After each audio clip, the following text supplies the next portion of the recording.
გამარჯობა ბავშვებო, მე ვარ ნათია. ჩვენს რუბრიკას გვია ამბები წმინდანებზე ბავშვებისთვის.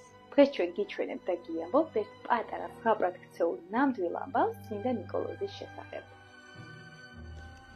ერთხელ ერთმა თვალსაჩინო გვარის წარმომადგენელმა მთელი თავისი ქონება უბედურ გარემოებათა გამო დაკარგა და გაღატაკდა.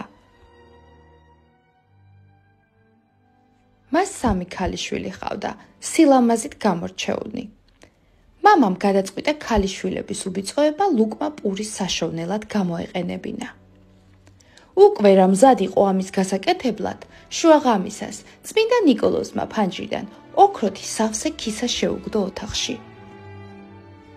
დილით კაცმა რომ სასთუმალთან ოქროთი სავსე ქისა იპოვა, ტირილი დაიწყო, ღმერთს მადლობა შესწირა, საქმეები გამოასწორა და უფროსი ქალიშვილი კარგად გამზითვებული გაათხოვა.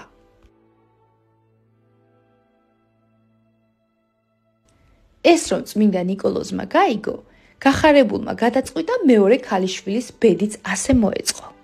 ისევ შუაღამით, უჩუმრად შეუგდო კაცს ოქროთი სავსე ქისა ოთახში. დილით მოხუცმა რომ ქისა დაინახა, მუხლებზე დაემხო და ღმერთს შეჰყაყადა. ღმერთო, მადლობა ჩემი ქალიშვილების შეწყალებისთვის. მაჩვენე ის მიწიერი ანგელოზი, რომელმაც გვიხსნა ამ ცოდვისაგან. წმინდა ნიკოლოზის შემწეობით მამა მეორე ქალიშვილიც კარგად გამზითვებული გაათხოვა. შემდეგ ღამეებს მოხუცი მღვიძარებაში ატარებდა. მას დიდი სურვილი ჰქონდა ეხილა თავისი შემწე. ის გრძნობდა, რომ არც მესამე ქალიშვილს დატოვებდა უცნობი წყალობის გარეშე. ერთ ღამეს, როდესაც ნიკოლოზმა კვლავ გააღო ფანჯარა და ქისა შეაგდო ოთახში, მოხუცი გაეკიდა, იცნო ნიკოლოზი, დაემხო მის ფეხთან და ცრემლებით მადლობდა. წმინდა ნიკოლოზმა ანუგეშა და სთხოვა, რომ არავისთან მოეყოლა ეს ამბავი.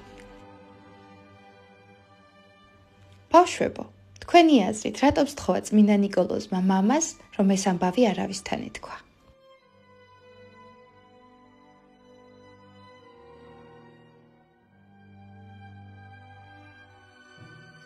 ბავშვებო, წმინდა ნიკოლოზი არა მხოლოდ თავის სიცოცხლეში ეხმარებოდა ადამიანებს, არამედ ყოველთვის, ახლაც უამრავ სასწაულს ახდენს. ჩვენ უამრავი წმინდანის ცხოვრებას გაგაცნობთ მათი კეთილი და ღვთივსათნო საქმეებით. ნახვამდის.